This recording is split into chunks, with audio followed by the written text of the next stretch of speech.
What's up, everybody? Welcome to another Foodie show. Again, Dude Network is powered by Garage Beer. Glad y'all could be here with us. Man, that looks like a tasty drink every time I see it. Every time, I know. One of these days. Yeah, well, I mean, what is it? End of October, we'll probably be able to drink it again. Yeah, we'll get it then. Yeah. But I did see their posts where it claimed that it will be available everywhere soon. So That's what it said. Well, how is the soon? we can always hope and dream, you know what I mean? Hey, but regardless, man, garage beer is great. No matter if you can get it or not. Just if you can't They're get not, I promise. It feels like a rumor. Stop spreading those rumors around. But even if you can't get it and they say it's soon, you'll be thankful when you get it. They wouldn't say that. They have been, I mean, it's like once a week. It's like once or twice a week they open in another area. So That's right. It's coming, folks. We're trying. Welcome, everybody, to another Foodie show. We're happy to be here. Damon, how was your weekend? Man, long and it's about as long as yours. But yeah. Right. We worked all day yesterday trying to get my mom back running so she can get some water. So, yeah. Not no what do you need water for? Yeah. Not near as bad as what you dealt with, but I mean, you know. Well, yeah, but I mean, yeah, it was a wild working on the weekends is no fun, regardless. Right. No matter what you're doing. So, but hey, it was okay though. Got to cook a little something today. So that made up for it. Yeah, I did a little pasta. I did, and then I got another piece of belly curing for bacon. When I get off of vacation, I still got some in the freezer. I need to go ahead and do it. Dude, it's so easy. You literally weigh it, just weigh it in grams, and then times the total by 0.02, and that's how many grams of salt you put on it. Okay.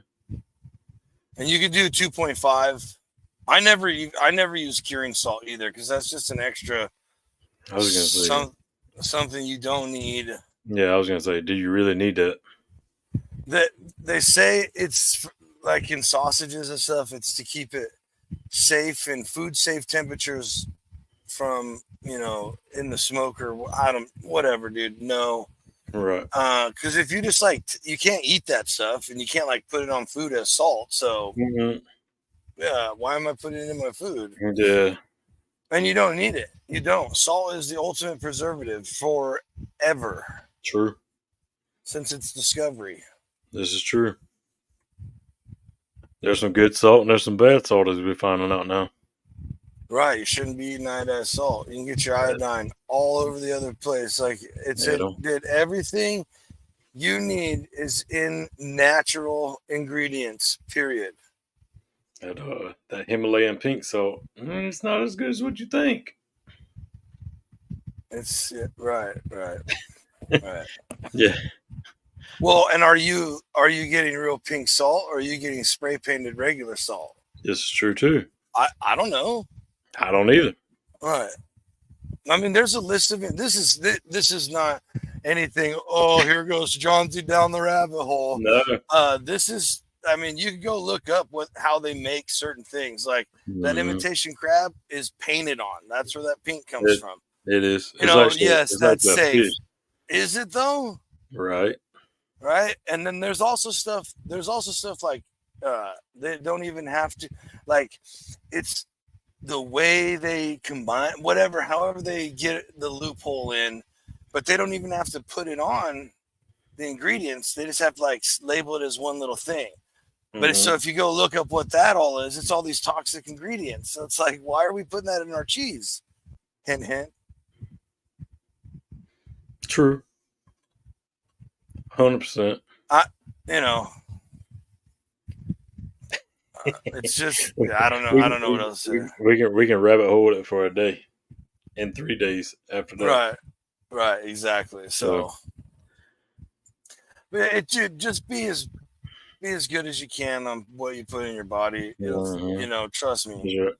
Most of our issues, most of our issues, are because of what and how we eat and what the ingredients are. So, I mean, it's a fact. So you say you got to cook some pasta today? Yeah, I did like basically like a Oh shit, that's too pasta, much. a pasta matriciana, one of like the four Roman. Uh-oh. I overfilled my jug with water. There's Oh water every boy. damn where. Perfect on top of the desk. Yeah, so I did like a matriciana. I used some of that guanciale I cured. Right. You render that out, so you use that grease instead of using olive oil or whatever. Then I put a stick with like, I don't know, 10 leaves of basil on there, the whole sprig of basil in there, a couple Yeah. cloves of garlic, and then I let that cool for a while. I take all the crispy guanciale out, let that cool, and then you toss it in there, and it'll slowly infuse that grease with the garlic and basil. Turn on my pasta water. Yeah. Then I turn on the burner low, and it'll slowly bring that grease back up, which just infuses it even more. Hit it with my tomato paste. I used, those gnocchi. Okay. Yeah. The little potato Yeah. noodles. Yeah. Not noodles, they're dumplings Right. basically. Dumplings, But they're like that. As soon as they start floating, Mm. I ripped them out and threw them in. Right. Because they're almost perfectly done as soon as they float. I always like to let them float for like, I don't know, 10 seconds or whatever, but I immediately pull them out, toss them in the pot, and finish them in the saucepan, in the sauce, the sauce. Yeah. And then just a couple little things of pasta water, all that starch in there pulls all the stuff in tight, makes the sauce thick. Then you finish it off with the butter tabs and the cheese. Get that in there with the heat off. You turn the heat off, let it chill for a minute or two. Butter, cheese, mix it all up. Plate it, top it with some more cheap Parmesan Reggiano. Jeez, man. And the crispy guanciale. And yeah, dude, it sounds so ridiculously fancy, but it's literally, there's 4 Roman pastas. I know we've talked about it. It's cacio e pepe, which is pasta water and pepper and cheese. Right. Then there's pasta alla gricia, which all you do is add guanciale. Okay. Then there's pasta carbonara, which is the one everybody knows. All you're doing from those 3 is adding egg. Okay. Then a pasta matriciana. You take away the egg and use tomato sauce. And those are like the 4 original or main Roman pastas. Okay. And it's so easy. It's literally brainless once you learn the little bit of technique and how to use pasta water. Lots of times if you haven't messed with it a lot, like really used it the way it's meant to be used, you use a little too much or a little too not enough, stuff like that. Man, the whole team just showed up. What's up, everybody? Yes, sir.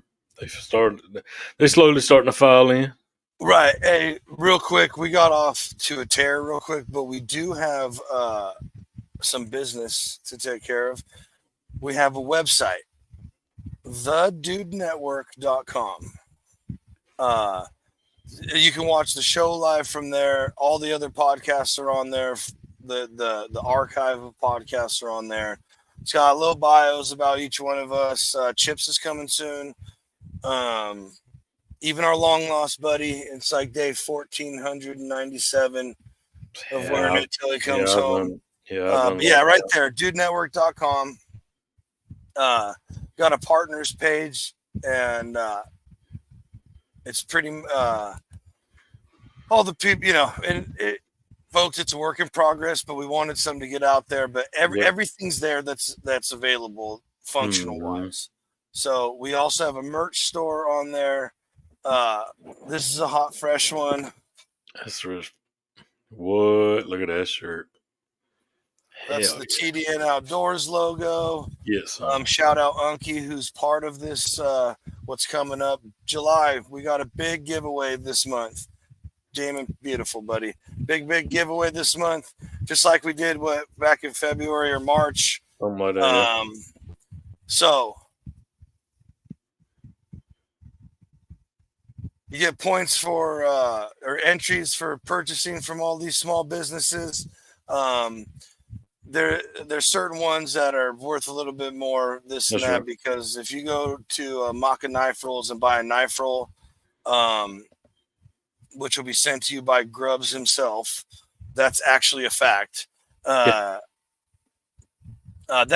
like 18 entries, I think, something like that. Tony said they are not cheap, but they are not cheaply made, and this is like Tony and Damon have said, it's a lifetime purchase. Yeah, you could probably pass this knife roll down for real. Probably so. Yeah. So, I mean, tons of top people that you know and follow use them. So, really and cool stuff going on. Yeah, and you also get an entry for joining us nightly when we're live. That'll get Fridays you one entry and Sundays. Whenever we give the hashtag out, if you put that hashtag in, you get that one entry as well. But it's like Tony said too. Oh shoot! It's like Tony said too, though. That's what's up. Heck yeah, appreciate that. If you only come and you don't get anything from the sponsors, and you just get your one entries from your hashtags, that's only one prize. You're not you won't get multiple prizes. By just getting your hashtag entries in. By having your 8 entries from the show. That's right. It's one and done this time, folks. We're trying to spread the love a little bit more. There's more people, this and that, and a lot more ways to enter. So, and some really awesome stuff on the line. And speaking of that, Damon's got it right down here. Right there. Or I guess it's over here now. Yeah, over here. Here's. Yeah, so right there. What is it? Oh, we'll get it. That's what I said. Oh, shoot. Wrong button. Hey, now. Oh, whoa. I'm a rookie or something. Right there. So entries for every $10 spent gets you an entry. And the Fridays and Sundays will only get one. And sorry for the music, but YouTube don't like us anymore because of the music. Right. So Johnsy will just have to sing this thing through. This is the cool giveaway that we got for the month of July. It's because we really care about you, all of you wonderful gals and you guys. Welcome to the Dude Network. That's pretty good, man. That wasn't bad on the fly, dude. That was off the rip. I mean, the pitch and the tone, garbage, but the tune was fantastic. That was off the rip, man. Talking about freestyle. Man, you guys are lucky for that one tonight. Yeah. Yep. But we'll give you the hashtag later in the show. You gotta stick around. Sorry, we're mixing it up all the time. You never know where, Who knows when they come in? Right. I wish I could get a garage beer entry too, Eduardo. I definitely do. Yeah, me too. I've got one. It's sitting right there. That's a lone soldier right there. It's a lone soldier in the Callies or the Carolinas. I can't believe we haven't thought of this. There will definitely be a free Johnsy shirt coming soon. 100%. That I can't believe I haven't done that. I mean, do you really need to be free though? I think she was saying, that was free Johnsy content, not like free you from anything. Oh. Yeah. Sorry to hurt your feelings, buddy. Well, whatever. It's the way I took it. Maybe I can live. This is my life. It's now or never. Oh shit! Here we go. Forever. I give you one little spot to sing. You just I know you. Yeah. I threw you a down softball. Okay. You're right. Ooh. Oh, got it. The singing. Yeah, I hear you. Well, it will be clipped. It'll be clipped. Don't Oh, worry. absolutely. Yeah, We got receipts for everything. everything. Well, mostly everything. Yeah, pretty close. Definitely. So we thought we'd go on another little trip tonight. We did that one episode a while back. I don't remember like what we called it. I can't even remember either, but I know it was pretty Oh boy. interesting. Man, I thought we were cool. I thought we were cool. I thought that was squashed. Yeah, I thought so did I for a second. Maybe not. It's good to know he's not a quitter, though. Exactly. I love that. This I is love true. that. Yeah. Hey, shout out to him for all of these trophies that he had. Right. Yeah, dude. For good call. He has been racking them up. Quite the hardware collection. The hardware collection. That's right. But we did like dishes like where you think they're from and where they're actually from and how actually old they are. It got me thinking about recipes like that. So we got some stuff here, some old cookbooks and recipes and stuff. We're just gonna go on a little trip. There we go. Now go ahead and pull me in whenever you're ready. I've been ready. All right, so this one's the ultimate guide to the oldest known cookbooks in the world. So, it looks like a pizza. Sort of, kind of. Oh no, not really. Well, if you know what the original pizzas were like. Oh, that's sure. So the Yale culinary tablets, which I mean, obviously, I can't read that in any way. Oh no, it's right there at the top. It says like 2 tablespoons of sugar.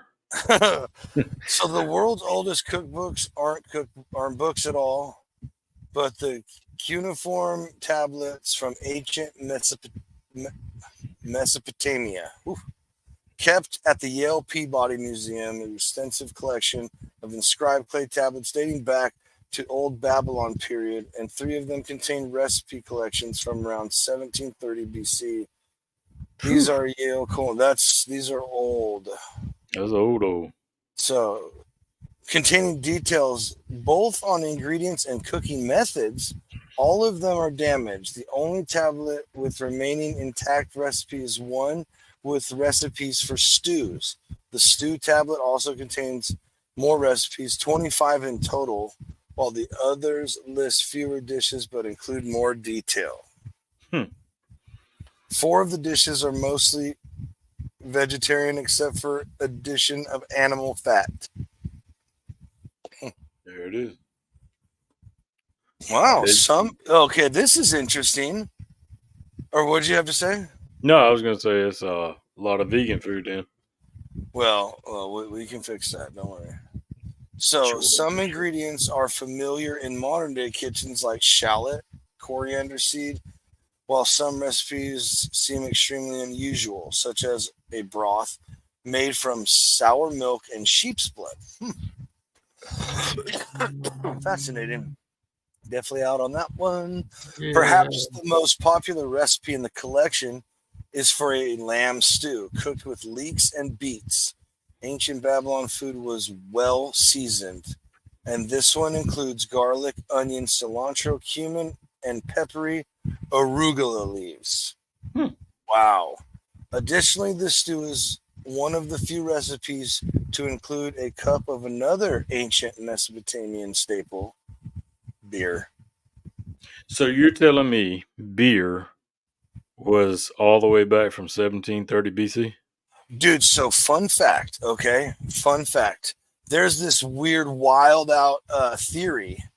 I think they did a documentary called How Beer Saved the World or something like that. Okay. So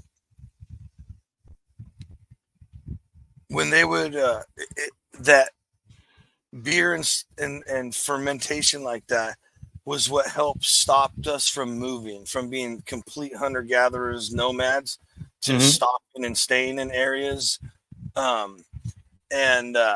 Because you didn't have to keep moving, your drinks could ferment and last longer. Gotcha. Yeah, I can't remember exactly how they all say that, but or how it's all said, but yeah, really interesting. Really, I mean, uh, Dogfish Head, the brewery Dogfish Head. Well, that's a new one right there. Welcome to the Dude Network, New Age Barbarian. Welcome. Exactly. Good luck Uh, on your guess. right. Um, there's a brewery on the East Coast called Dogfish Head, and Yes. Yes. uh, that guy Sam, he's a special breed, man, special breed. So he did this whole tour where he went all over the world and found the most ancient beer recipes he could find, Okay. and they pulled one out of a pyramid, and he caught wild yeast in the air over there to make the beer with. So, you think these people would gather, berries and fruits or whatever. Mm-hmm. They would put them on, in their satchels and, whatever baskets and stuff, catching wild yeast as they go. And then they would break down, ferment, and then somewhere along the way, we learned you could catch a good buzz, and the rest is history. Yeah. Might have to dive into that one time. Yeah, I know there was a documentary about it. It's something Beer Saved the World or something like that. I'm like, if I come across it, I'll send it to you. But yeah, it's really interesting. Really interesting. Wow. Did not see that coming up tonight. Yeah. D. Ray Coquinaria. I butchered that. Sure. Sorry, folks. But is often translated into English with the title Cookery and Dining in Imperial Rome. So we're gonna get back. We're just gonna skip some of the fluff, and rather than a single book, it's actually a collection of 10 books that were seemingly compiled around the 15th century, with around 2/3 of the collection being epicious or original recipes. In total, the collection contains around 500 recipes, though it doesn't mention any quantities for the ingredients, seemingly leaving that to the judgment of the chef. Oh, Bingo! Yeah, I was gonna say that should be a given. Yeah, you're welcome. That's obviously from Italy because we're talking about Rome, so you're welcome. How it should have been done. Roman foods were also well seasoned, frequently with spices like pepper, cumin, as well as herbs as mint and celery seed. Many also include ingredients that would have been common in Roman kitchens, but are essentially unknown today, such as thick grape juice, reduction called defrutum, and a fermented fish sauce called garum. Oof, I bet that was rough. But they just use anchovies now. They just use like one little anchovy, and that's Right. like the umami flavor they'll put into pastas. Okay. Yeah. Other ingredients. Oh wait, that's not. Oh, garum. Though the latter could possibly be substituted with the fish sauce used in Southeast Asia, or like I said, anchovies. That's what everybody uses now. Other ingredients are now impossible to find, like an herb called laser, which is an extinct ancient plant. Oh, wow, crazy. Laser. That's wild. It's probably not how you pronounce it in Rome, but Probably not. So check this one out. In the 10th century, we're getting older and older, buddy. Jeez, man. Kitab al-Tabik. Oh, I bet that one was better than the other one I tried. It probably was, yeah. Okay, this is a collection of recipes was compiled by an Arab noble named Abu Muhammad al-Mutahhar. Oh my gosh. Whoa, that's a really long name. Containing over 600 recipes. The name means Book of Dishes, although the best known English translation has the title Annals of the Caliph's Kitchen. No, we're going Book of Dishes. Why would we do that? Sometimes I don't know, yeah. it's stupid. Jeez, Sorry, man. Mom.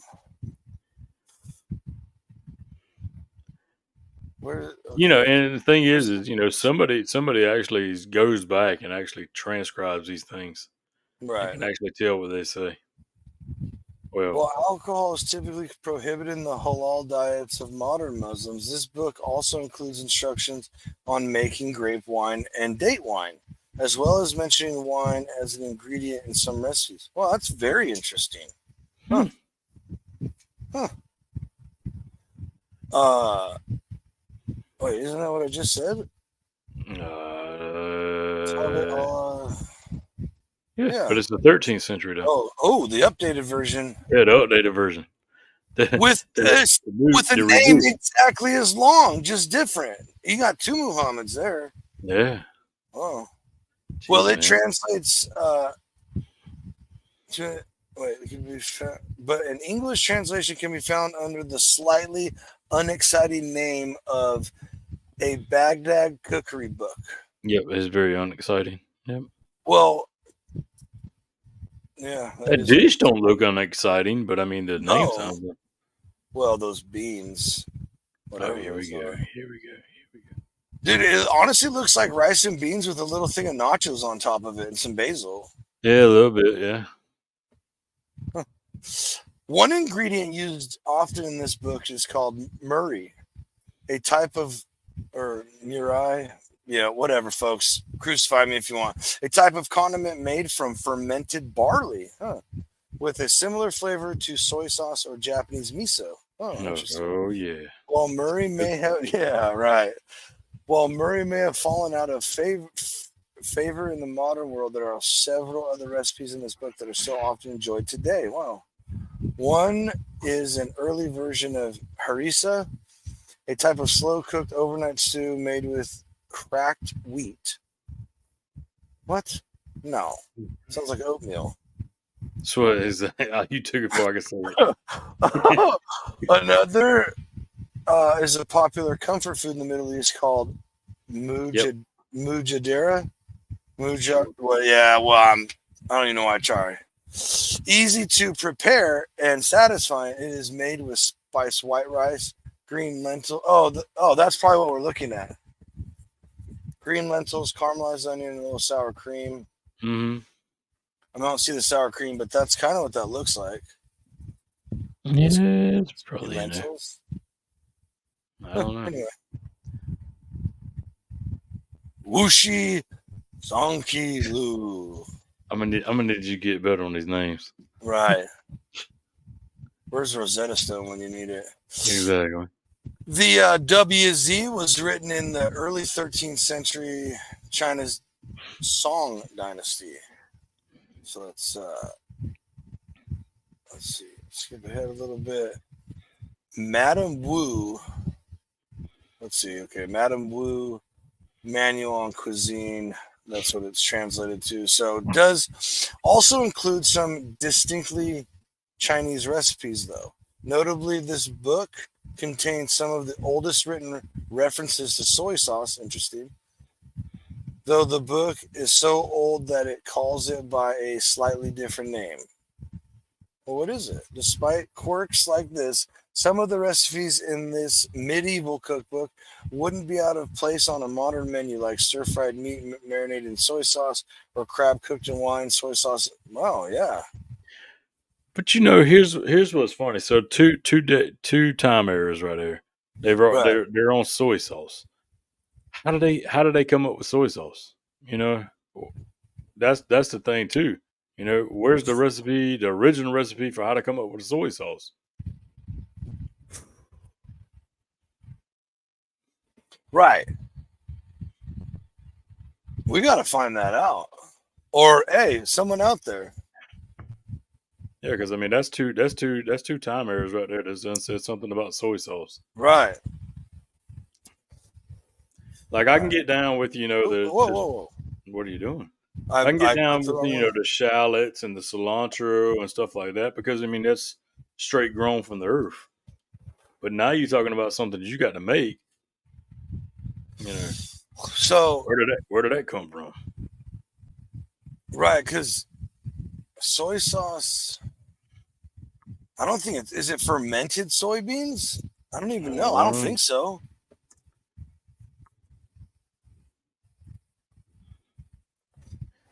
It doesn't have that fermented taste to me.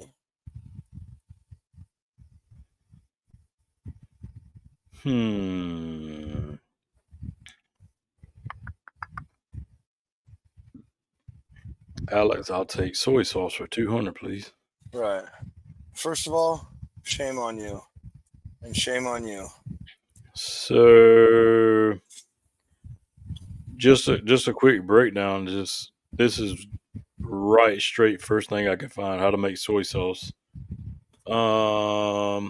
Real quick, I'm not gonna break it all down. Right. Six cups of soybeans, 4 cups of salt, filtered water. 4 cups of salt? Yes, exactly. A Good few Lord, pieces no of wonder it's so salty. just a few pieces of charcoal. 1 raw egg for testing the ratio of the salt water. 16 cups again of water. Wow. Okay. Building a Yeah, mystery. this was just Oh, that's wild. that's not a good recipe.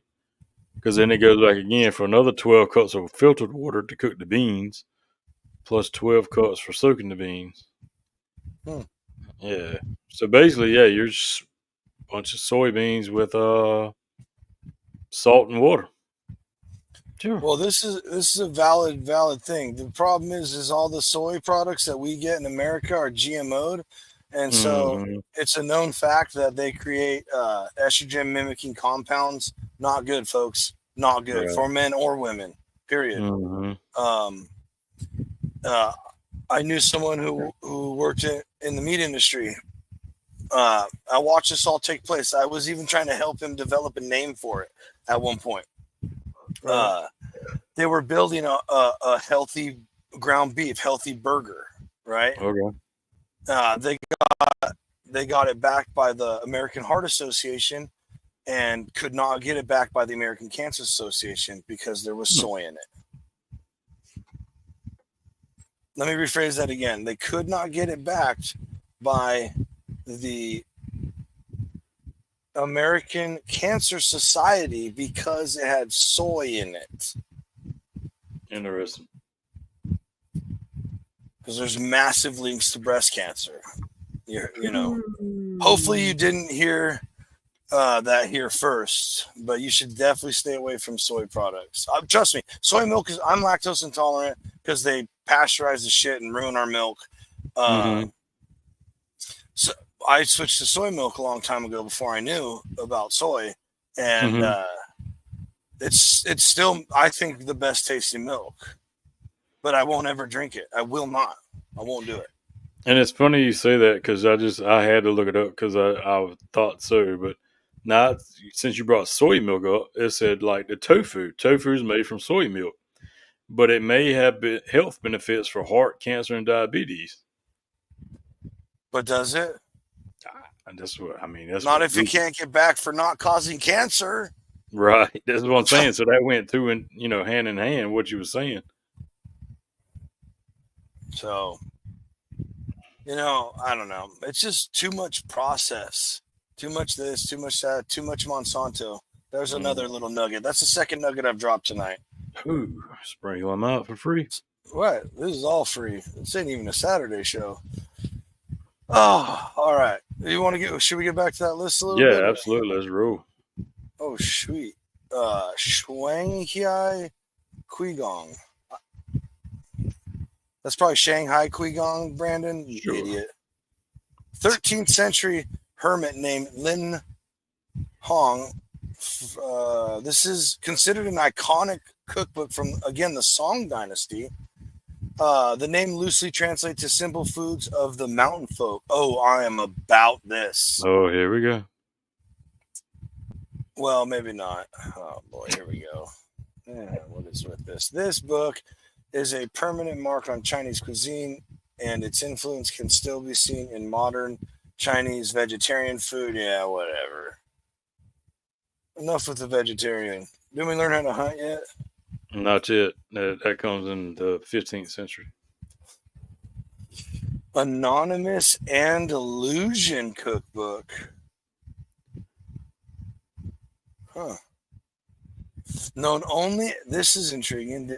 Known only as the Anonymous Andalusian Cookbook, this text was written in medieval Spain when most of the Iberico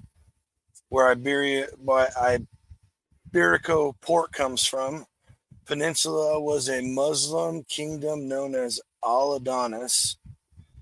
As a result, the Islamic flavor of this cookbook is unmistakable and also includes some cuisine from the Maghreb North Africa. Interesting. This influence shows, you know what? That's probably why Spain has an insanely amazing food culture. Mm-hmm. Like, I know we've talked about it. I know we mentioned it on here before, but we did it on a show a long time ago. The tapas bars there, not topless, tapas, Right. Tapas. And you just like go around. A lot of the places, they're like $3-4 plates, and they're like Michelin star plated, like at the French Laundry, the famous restaurant in San Francisco, where it's like a 99 course meal or 30 course meal or whatever, but they're these little, just like top of the line, top notch, Michelin star plating, magnificent flavor profile, fancy shit, right? That all comes from Spain, where they have like a district of bars that you just go bar hopping and like you buy a drink, and lots of places, some of the tapas is free. They'll just hand you a tray, or it's like $2, $3, $4. Yeah. Maybe some of them like are $8, you know. But dude, I'm not kidding. They'll like thin slice Iberico ham on top of it. Of this, just this mad. We'll do an episode on tapas. We will, because that is an absolute goal. Yeah. Absolute goal. True. It sounds fun. Just to go do that. Oh my good grief. You'd see Johnsy eating stuff you wouldn't think he would eat, because I'll be trying all kinds. No. This cookbook is one of the largest surviving recipe collections from the medieval world, with instructions to make over 1,000 dishes. As you might expect from such a comprehensive collection, there are various recipes for all kinds of foods. There are entire chapters devoted to breads, bread puddings, rice dishes, and pastries. It also includes several recipes for non-alcoholic drinks, including violet syrup, as well as syrups made from things like lavender, pomegranate, citron leaf, and even thistle. Whoa, I am very interested in that thistle one, because thistle is insanely good for you. Right. Huh. So is dandelion. I wonder if you could do that with dandelion. Anyway, more shall be revealed, folks. It also places a lot of importance on health, including instructions for healthy cooking and hygiene, as well as chapters on medicines and medicinal dishes, and one of the chapters full of foods to serve to those with a weak stomach. I will be finding this and buying this book somehow. Yeah, you think you actually be able to find that one? Well, it's like this. I don't know, man. I don't know. Good question. Hold on, we'll go back. Go back up real quick. To the actual name of it. Oh. Come on, go roll right there. Come back down.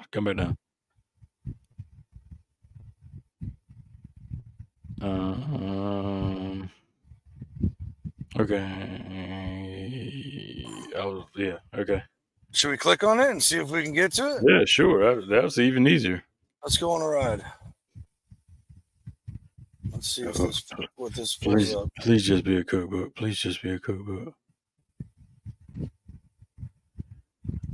Nothing's wanting to come up. No. That's what I was gonna say. Yeah.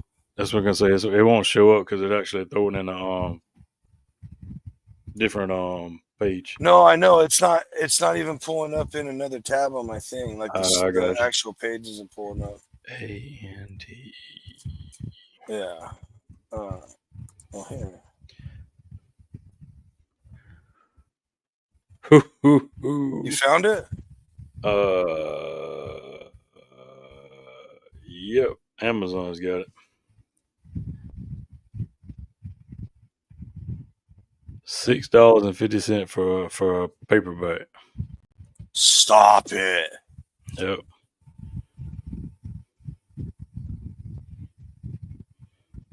Get the frig out of Yeah, here, so bro. it was originally Arabic. So a printed copy of the Arabic and is translated into Spanish and assisted by an English translator. So now it's translated into English for this cookbook. I'm just saying, literally everything we've pulled up tonight is like a content gold mine. That's the last time I'm putting that out there. Absolutely. All right, where Andalusia? Liber de Conquina. Historic cookbooks often had quite simple names, such as what I said earlier, was no exception, with the title simply translating as Book of Cooking. Written in the 4th century by some crazy guy in France. Blah, blah, blah, blah. The pair of texts are written in Latin, and they weren't originally French, having seemingly been written somewhere in southern Italy. Oh, interesting. They may have been used by the nobles of the Kingdom of Sicily. The book suggests that the author was either well-traveled or at least well-read about customs elsewhere in Europe, mentioning styles of cuisine from England, France, and even Roman traditions. The recipes in it are quite simple, giving a window into the medieval European diet, from legumes to like chickpeas to roasted meats. There we go, roasted meats. Some of the seasoning may seem, when 14th century, just letting everybody know, 14th century they were roasting meats. So that's the beginning of barbecue. Just want to put that stamp out there, even though it's happening long before this. Some of the seasoning may seem a little unusual to the modern palate, though such as using saffron to season fried chicken or baking a pile of poultry and sour grapes. It also contains, but that little acidity and that tartness, I see it. It also contains recipes to cook some birds that aren't even on the menu at all in modern times, like peacock and crane. Huh.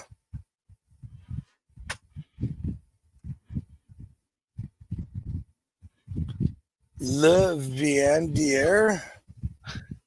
Who's that? Friar Tuck? Right. Where's Robin Hood? Yeah, he's probably better. Another one from the 4th century, meaning the food 14th. provider. 14th. What did I say? 4th. What an idiot. Yeah, Thank you. Okay. Meaning the food provider is an old French cookbook. The French cuisine has a sturdy reputation among the culinary traditions of Europe, and that's thanks in no small part to the legacy of this book and the fame it enjoyed centuries ago. Really? Because when you talk about cooking, like, yeah, there's the Italian stuff. But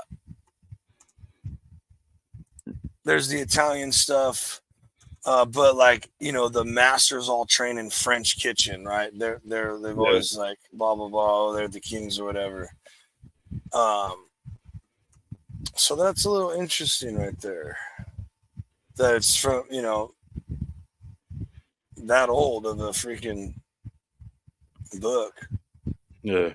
That gave them a bunch of skin in the game. There are several recipes for pottage. A kind of thick stew still eaten in France today. The seasonings are quite different from those used in modern French cuisine. These medieval pottages were made with spices like cumin, ginger, cinnamon, and saffron. Oh, there we go. Cinnamon chili in France. You heard it here first. It also includes several seafood dishes, perhaps surprisingly some rice dishes. One called riz ingla, I don't know, whatever, is a wholesome dish of rice boiled in beef broth. Oh, so yes, we're beef rice. We're making beef stew now. Yeah. and it seems like a medieval version of the risotto enjoyed in modern Italian cuisine. While for the most part we may not associate rice with European cuisine today, it first became popular in Europe during medieval times thanks to the Arab influence on Spain and southern Italy. Huh. How many are on here? I don't know. It's a good bit. I mean, I don't think we'll get through it, honestly. Right. Where are we at? Yeah, it's time for a commercial break. Yeah, because we're only at the 14th century.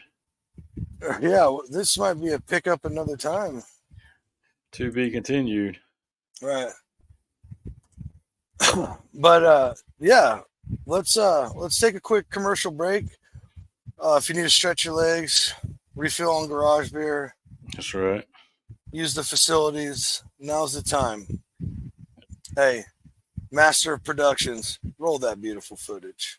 Right here. Commercial. I hardly ever wear it. Oh, sorry, guys. Oh, that's all right. Are they coming after you? He's got the attack dogs out after him. Yeah. Is that the feds raiding the place or what? looking for some classified documents in your house or what? I'm saying California, y'all are what? What? Tri-tip? Yeah, that's it, right? No, you stop it. See, the one thing about California is we were like the babies to the barbecue scene. So we just took everything that everybody else did and we're like, oh, well, this is how you should really do it. Oh, yeah, okay. I'm just kidding. I am not going to get all crazy trying to defend California barbecue because good. So we're not going to talk about.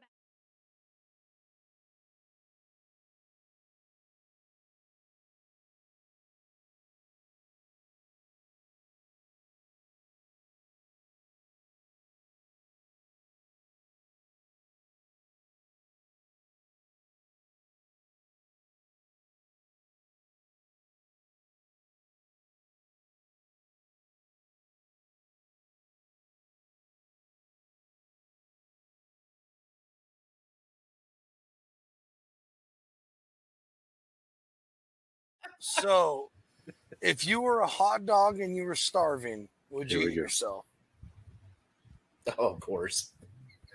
If you were a hot dog and starving, would you That's eat about yourself? it. Oh, right. I'm a monster. I'm starting on my ass. I'm going to eat the ass first. Ass cheeks. He's got. You heard it here, folks. Asshole. Ass cheeks. Nope, it doesn't matter. It's already clipped. Right. You heard Whatever gets us rich and famous, if that's what it does, and that's whether it's head and KC or ass as a hot dog, he's getting it. Yeah. Remember how we're saying ass hot dog, not a hot Damon, taco. I just made Damon fall out. Yes, sir. I just made Damon fall out. Yes. If the moon were made of cheese, Jammed on shake like jelly. You know what I'm saying. What's up, dudes and dudettes? Have you heard? MST Sauce Company has the new Dipped in Gold. MST is out of Tiffin, Ohio, home of the Tiffin University Dragons, and this is a collaboration with them. That's why it's the Golden Glaze Sauce. As you can see, I've already dipped into this stuff. Absolutely freaking phenomenal. It's got a little spice. It's a perfect glaze for some wings. Nice little topper for some fried chicken, some fried pork, or just really good on a salad. Look at the consistency in that there. Definitely dude approved. Go check them out at mstsaucecompany.com. Thanks for them for being a part of the Dude Network family. Back to the show.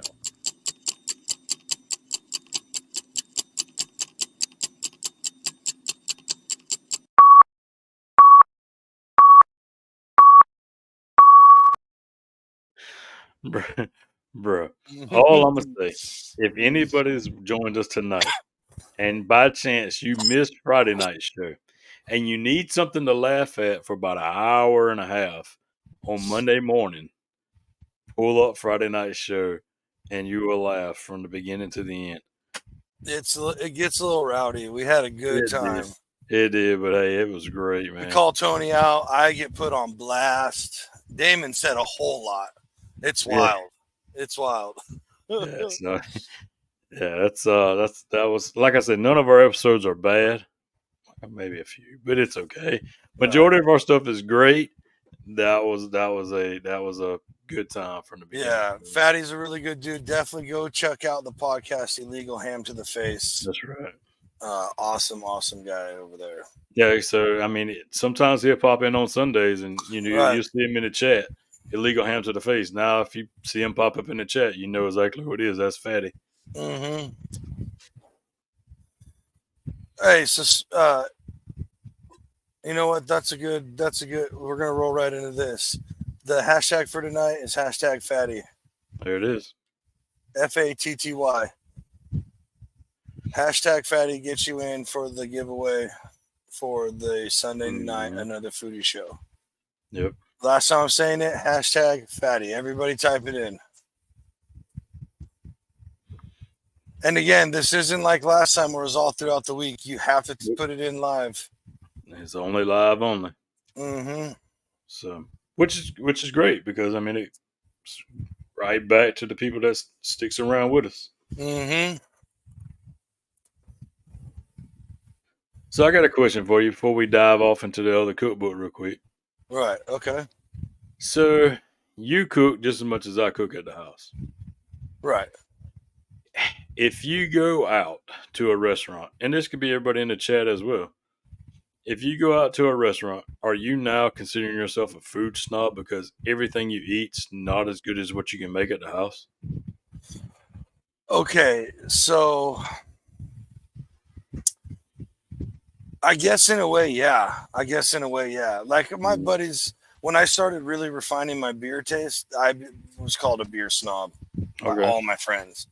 I would definitely say that because I don't order steaks anymore. I try, but I'm over even at the nicest place in Turlock. I haven't been to their main competition, which is actually a little closer to me, but whatever. I mean, was it a good steak? Absolutely. 100% mine tastes better to me. Like everything about it is better. Yeah, so absolutely. I don't. I consider myself one because I know for a fact that because like you just said, you brought up the biggest example of it is a steak.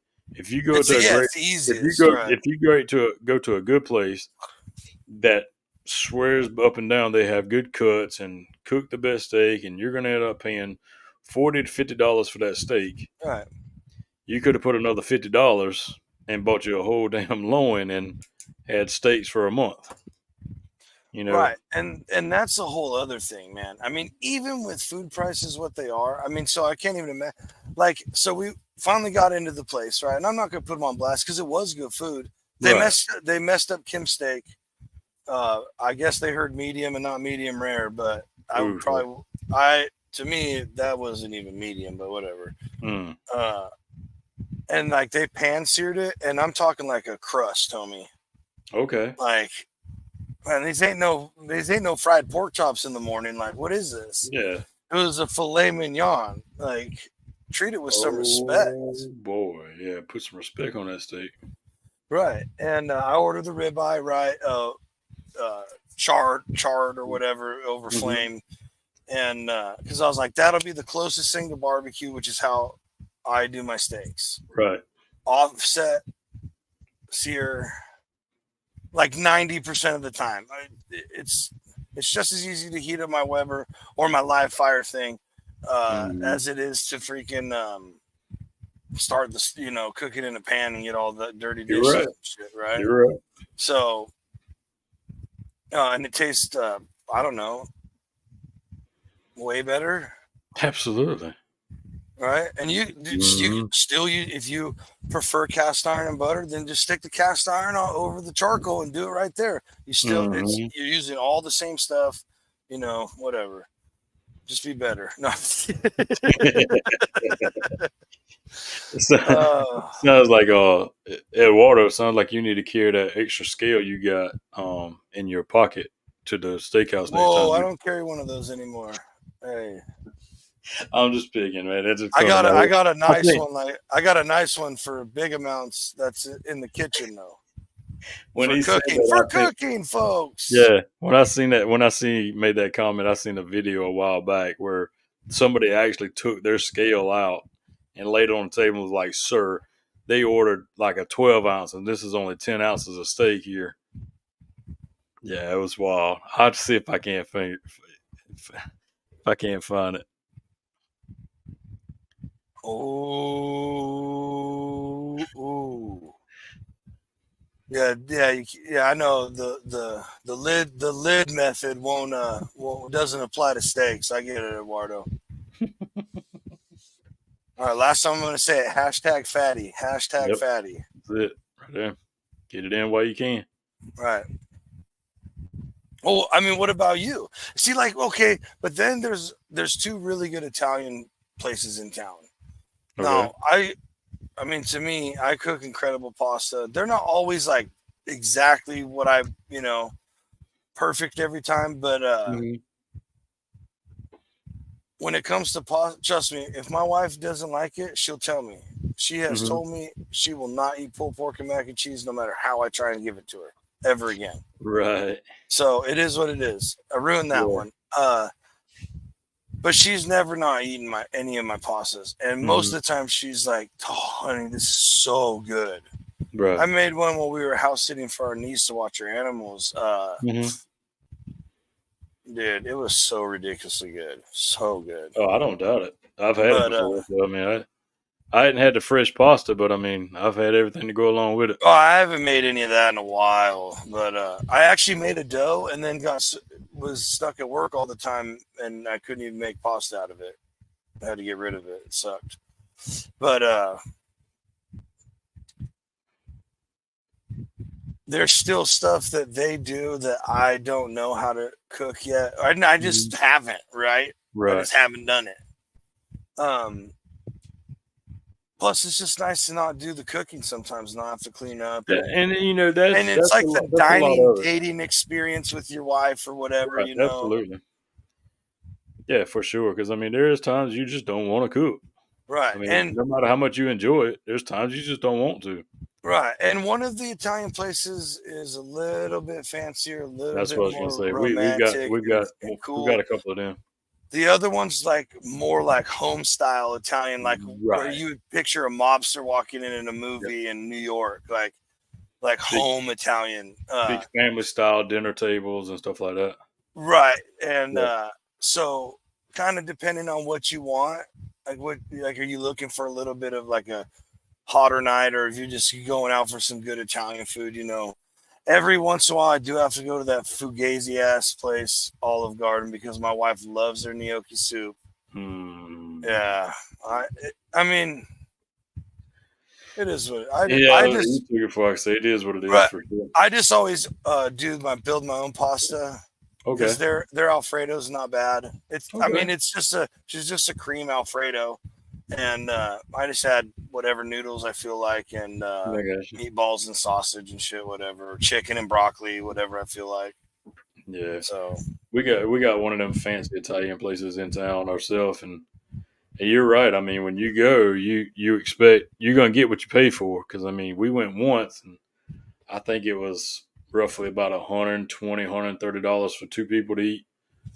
But now, I mean, it was great food, fresh. Everything was fresh right, and made. exactly. Because when you go there, you might as well say you fixing to be there for about an hour, hour and a half. Because Yeah, everything's going to be fixed fresh and this, that, and right. the other. It takes a And little bit extra time. yeah, You might chill, have a cool yeah, appetizer, bottle of right. wine, And a couple whatever. of drinks, yeah. Right. And I had the oddest combination, but the best food. It was a sea bass with pumpkin risotto, and Yeah. So I've heard that one it was fascinates me because I just love yeah. pumpkin stuff. I was like, wait a minute, that just don't even sound like. But give it to me. I took the bread and was just getting everything off the plate like an old damn redneck I am. It was that Well, I good. mean, right here, look. You always wonder if I got receipts, Oh, I know you got them.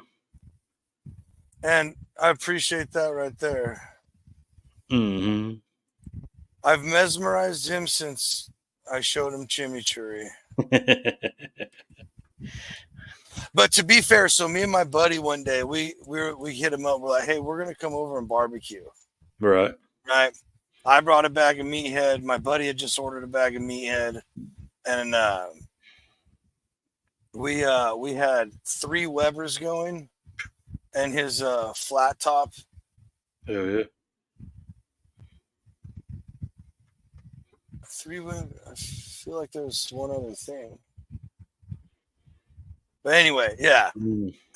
We're smoking stogies, dude, having a good old time, bro. Yeah. So we went to the store and we bought a whole strip loin, the New York steak strip loin. And I cut it in half and did it the way they do picanha, but with New York. Did that on my rotisserie over the fire. Yeah. A meathead, wood and the hickory chunks and the charcoal. And then, just like a Brazilian steakhouse, I took it over the cutting board and thin sliced it off the side, and I made a fresh chimney. And that blew Robert's mind. Shit, blowing mine. And it was just fun, dude. We did these, like when they do the Franken ribs, flanken ribs. Sorry, flanken ribs. Yeah. Franken, what an idiot. Flanken ribs. Did them with Willow's the Memphis. Okay. No, the sweet heat, and the bachan sauce. Yep. Mm-hmm. Bro, dude, it was phenomenal. I don't know. We cooked enough for like a whole meetup, but there was just 3 dudes, and then I went and picked him up a while later. Right. Yeah, it was just cool. So, and then I've gone over. I'll just show up with my plug-in induction stove and be like, hey, I'm going to cook you a pasta tonight. And we're just out back on the back porch. I boiled the pasta in the house real quick. Yeah. I boiled it right there, took it off, heated up the pan, and it's all it is pasta water and Parmesan cheese. That's the real original Alfredo recipe. And then when you get it out, a couple cracks of fresh pepper. I used pink peppercorns because to me they have this smoky flavor that I really like. Okay. So again, like Damon always says it, layers of flavor. Mm-hmm. That's what it's about for me. Right. The more I can put to it, the better off I am. That's what I should do. Next time we're in a place where we can cook together, I'll do the original Alfredo recipe because there's no way because once the noodles are ready, you got to move. So there's no 4-hour Alfredo sauce. Well, and that's why I enjoy also making like how the one today, like the Roman pastas or like the weekday sauce. Cause like once you start, it's like 30 minutes and done. You start your water, and then I start the water. I put my oil in my pan, put my garlic and basil, whatever I'm using. I'll spruce it up sometimes. Use a little bit of shallot, whatever. And the big one I made this last weekend that was insanely good. I put some oregano in there, and that doesn't go on pasta, whatever.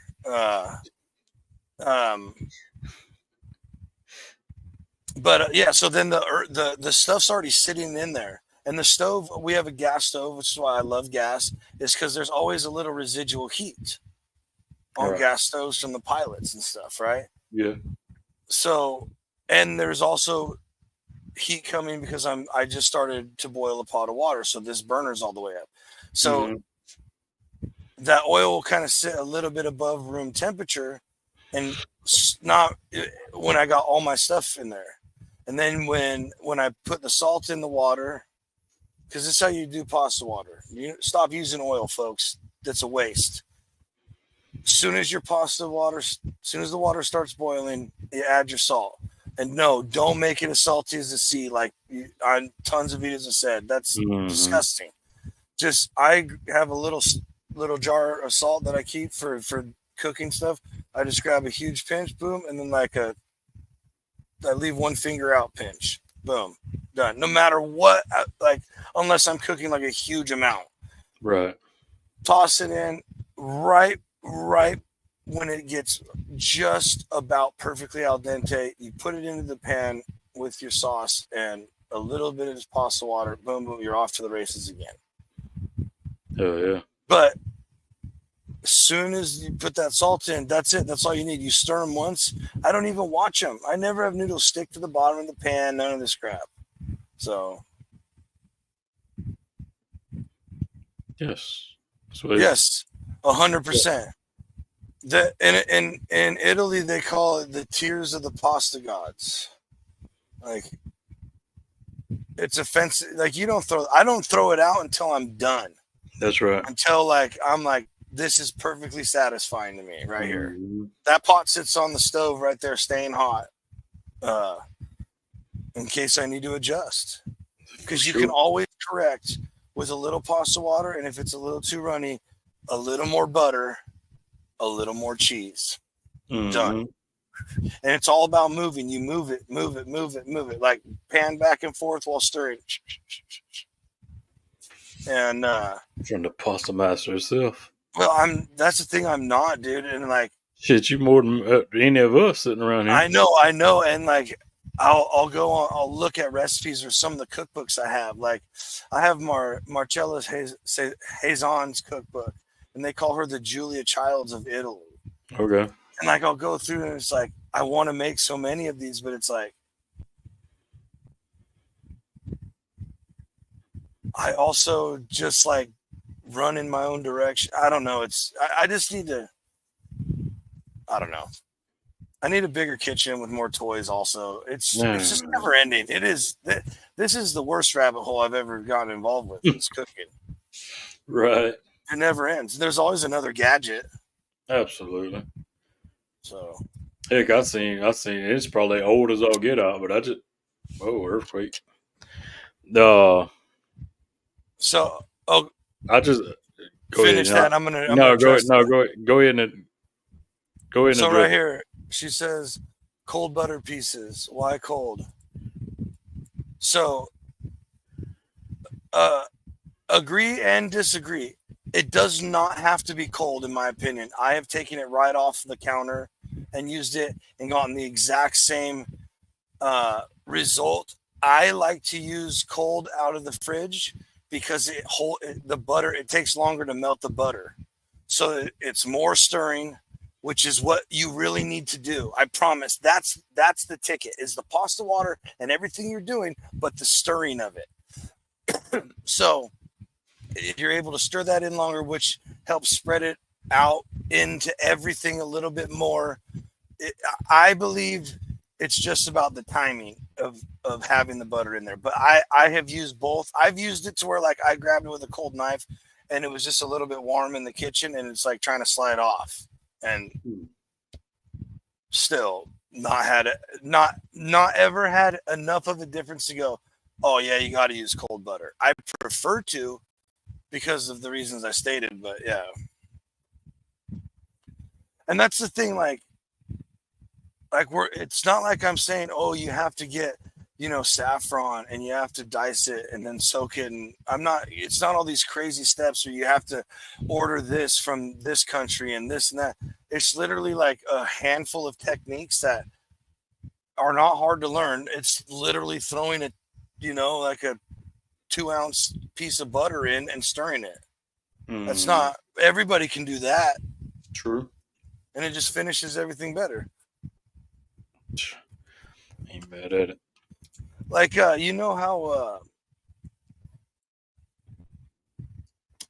oil will separate from sauces? Yes.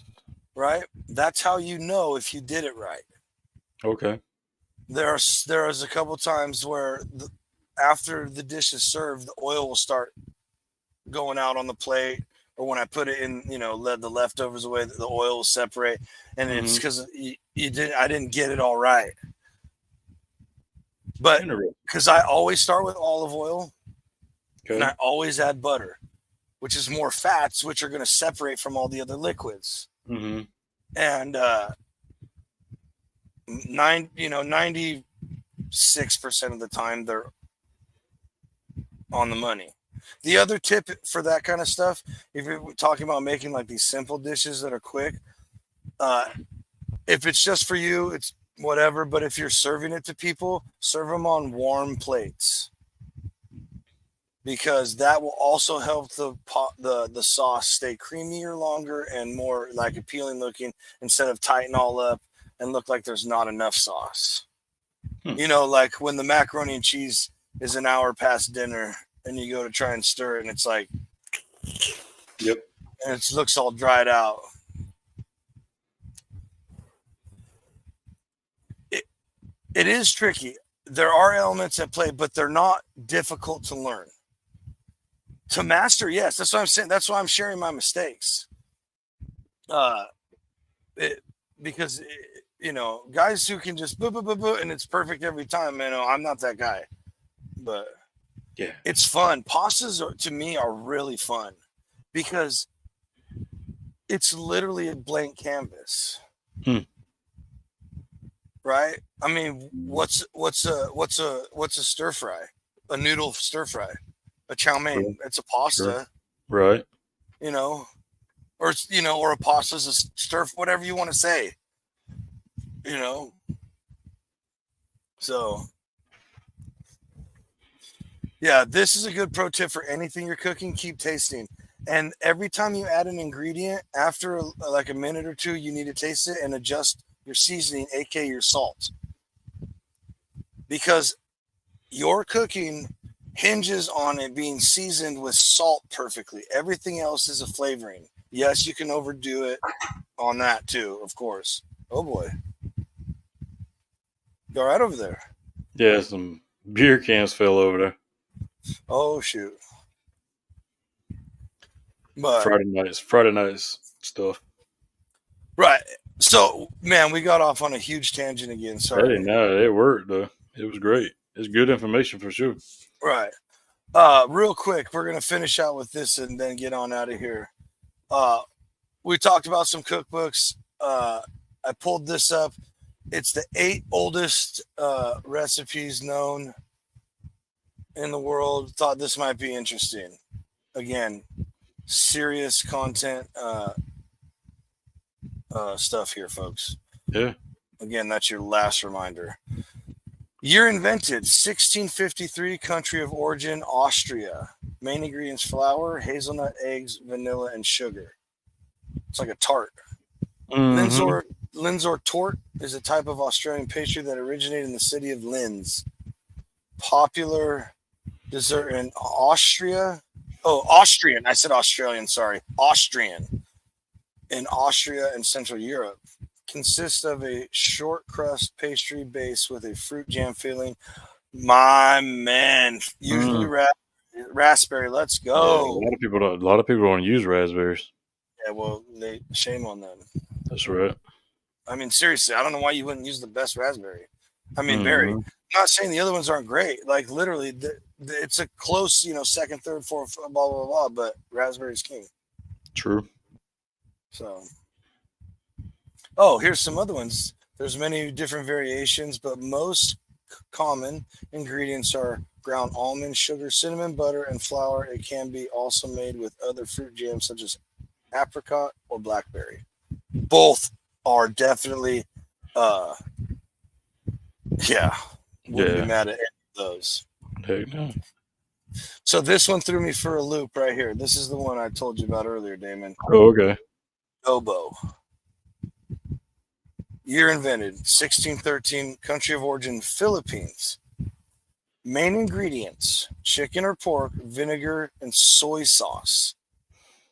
Which is not the adobo that most people would think of. Like with adobo chilies and all that. Chilies and adobo sauce and all that. Mm-hmm. So that's why I was like, whoa, this is interesting. So adobo is a traditional dish from the Philippines that typically consists of chicken or pork skewered in a vinegar and soy sauce base. It is believed to have originated in the Philippines and is often considered to be the country's national dish. Huh. On one hand, it is said to have there's hot debate. Okay, here we go, folks. You got to take a stance here on the Dude Network. On one hand, it is said to have originated during the Spanish colonial period when Filipino soldiers took their meat in this manner in order to preserve, or cooked their meat in this manner in order to preserve it. Well, that's still the Philippine people, right? I read that right? Yeah. Mm-hmm. Over time, the dish became popular home-cooked meal as it was both flavor and inexpensive to make. Today, adobo can be found in many different variations with different meats and seasonings being used. It remains a popular dish in the Philippines and is also enjoyed by many people around the world. Huh.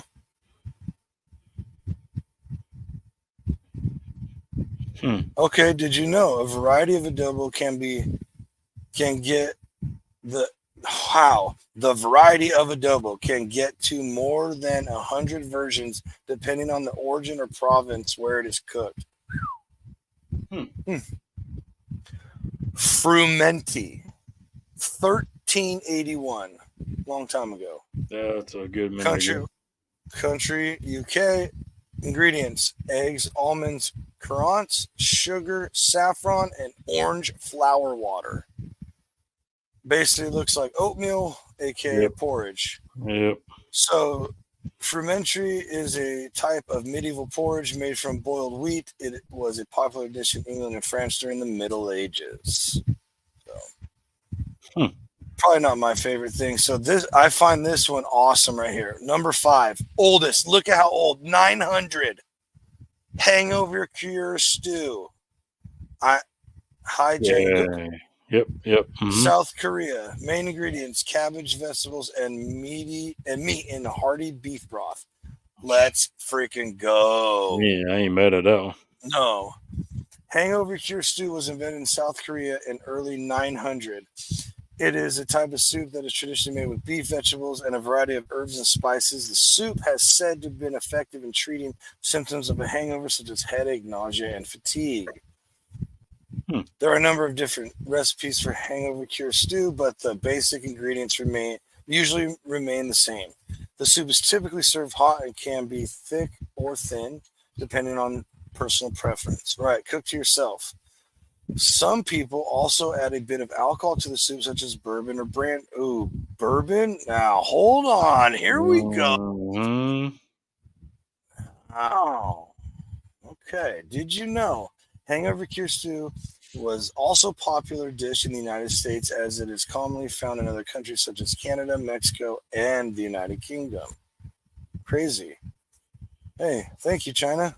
Or South Korea, sorry. Korea, yeah. South Korea. 4, roast boar. 4th, 5th century, so 400 to 500.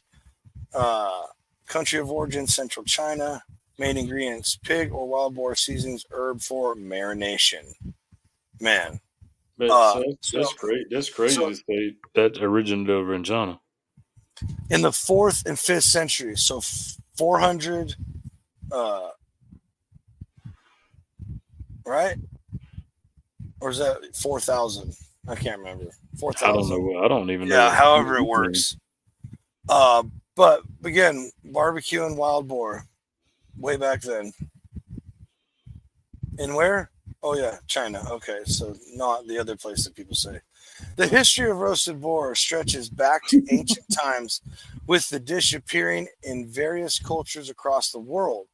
While its exact origins are unknown, it is thought that roasted boar was first invented in Europe or Asia, particularly in China. One of the earliest references to roasted boar can be found in the Roman cookbook Apicius, which dates back to the 1st century AD. The book includes a recipe for wild boar roasted with bay leaves, vinegar, and honey. Ooh. Bro, these are... I should not be sharing this stuff. This suggests that roasted boar was a popular dish in Roman times. In medieval Europe, roasted boar was often served as a feast dish for special occasions, often cooked with garlic, herbs, and served with a sweet sauce made from fruit or wine. Today, roasted boar is still enjoyed by many parts of the world. I mean, not roasted, but not necessarily roast boar, but everybody's barbecuing pork all the time now. Mm-hmm. So, did you know roast boar is typically made by slow roasting a whole pig over an open fire? Huh. Kind of like barbecue. Interesting. This cooking method helps to tenderize the meat and gives it a unique flavor. Yeah. The boar is often served with a variety of accompaniments, such as potatoes, vegetables, and sauces. Huh. Here we go. Number 3, meat pie, coming in at 1700. Before current era. Long time ago. Mm-hmm. Country of origin, Greece. Main ingredients, butter, flour, beef. Simple as that. Right. The meat pie is a dish that has been around for centuries, with its origins dating back to the Middle Ages. It's believed that the first meat pies were created in ancient Greece, and they quickly became a popular food item among the working class. The pies were typically made with beef or mutton filling, and they were often served as a quick and easy meal. Today, meat pies are enjoyed all over the world, and they come in a variety of different flavors and styles. In Australia and New Zealand, the pies are often served with a thick gravy, while in Canada and the United States, they're typically served with a flaky pastry crust. Did you know the pies became popular in America during the Revolutionary War when British soldiers introduced them to the colonists? Today, meat pies are enjoyed all over the world and come in many different varieties. The more you know. True. Beer. There it is. Year invented around 400 or 2900 BC. Country of origin, ancient Mesopotamia, Iraq, Kuwait, Turkey, and Syria.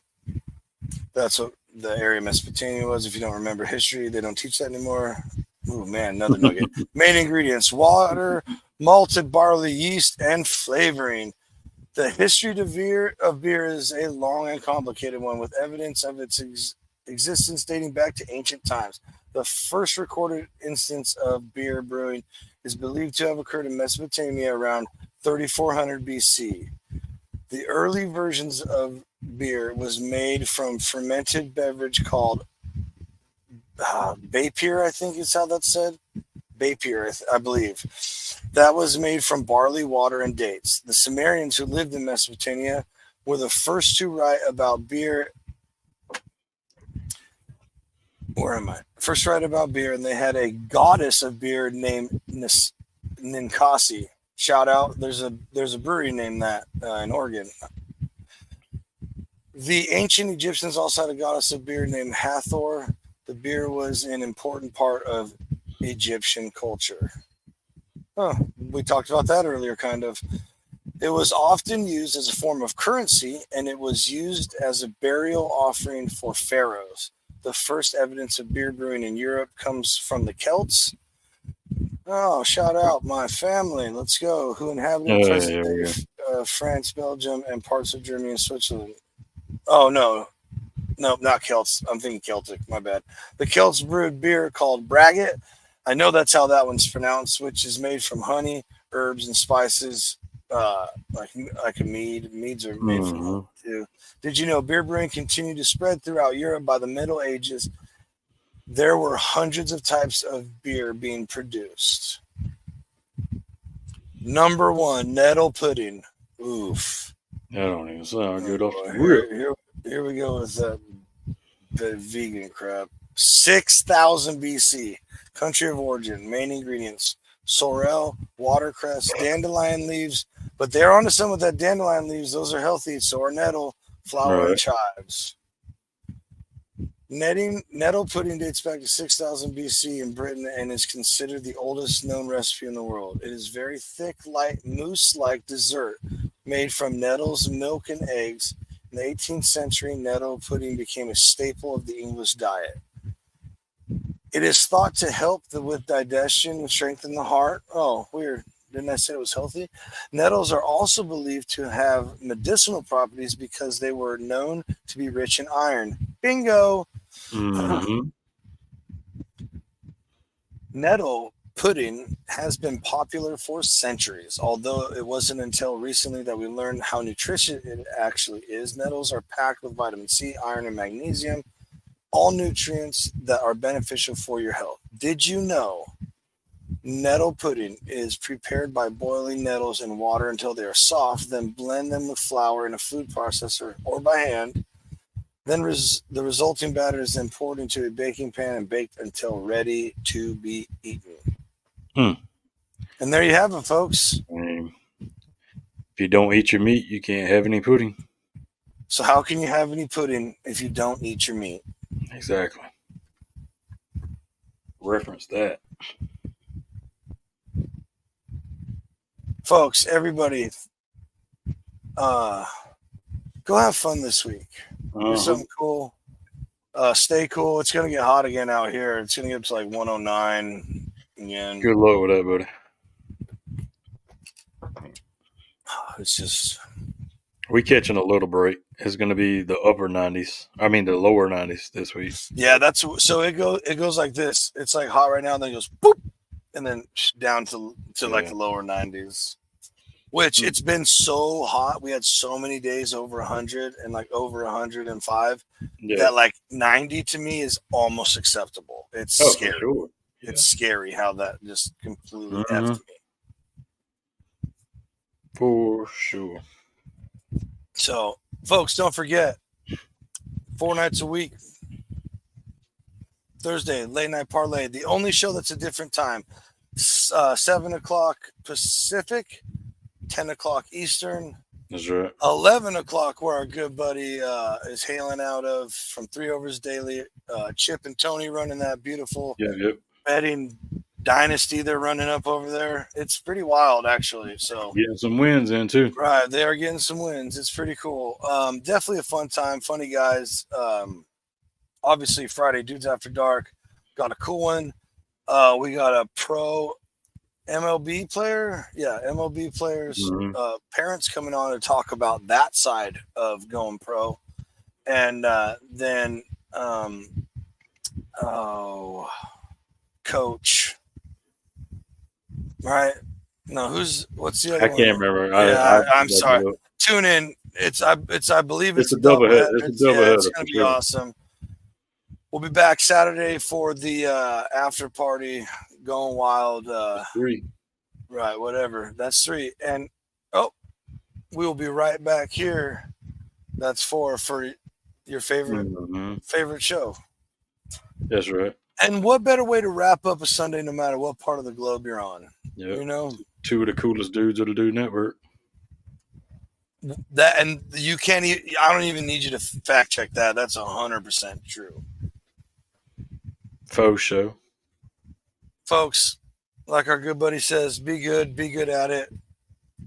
Treat yourself this week. Treat someone else. Have a good, be good. Let's all, can't we all get along? 100. Appreciate the info tonight, bro. That was pretty good. What info?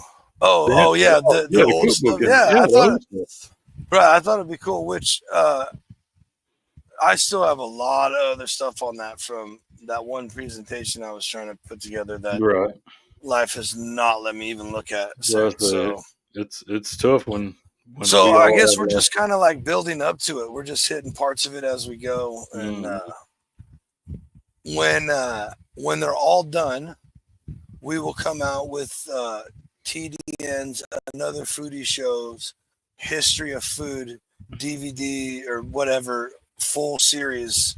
That's it. And look, we're just being cool like Star Wars, where we came out with one later, which was actually the first one. The first one, yeah. Right. So, look, layers of entertainment. That's layers. Right. Damon, have a great man. Freaking rest of your little night tonight.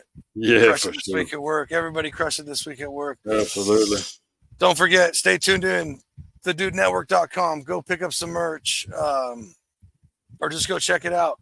Stay tuned in there. Everything you need is there. Everything you need is there. Literally everything you need for the Dude Network. That's right. It's great. I keep saying it because it's still pretty wild to me too. It's still pretty fresh and cool to us. So, and it's still growing. So right. You can look at it today and then look at it 2 days from now, and something's going to change. Right. So stay tuned in. Stay freaking tuned in. Share it out with all your friends. If you got birthdays coming up, people like the outdoors. We got the outdoors ones on there. We got ones that just say, I'm just a dude, you know, fun, just whatever. We definitely have some for the ladies, as we've shown. So, great stocking stuffers coming up for Christmas later in the year. Like I said, birthdays, whatever. And these are nice, dude. I am loving this shirt, by the way. Just so you know, I'm not just saying that. It's perfect. It's not super thick, but it's good quality. I don't know. It's in the hot California sun. I'm wearing a black shirt. Okay, so nice. And with that, we will see you guys all next time. Yep.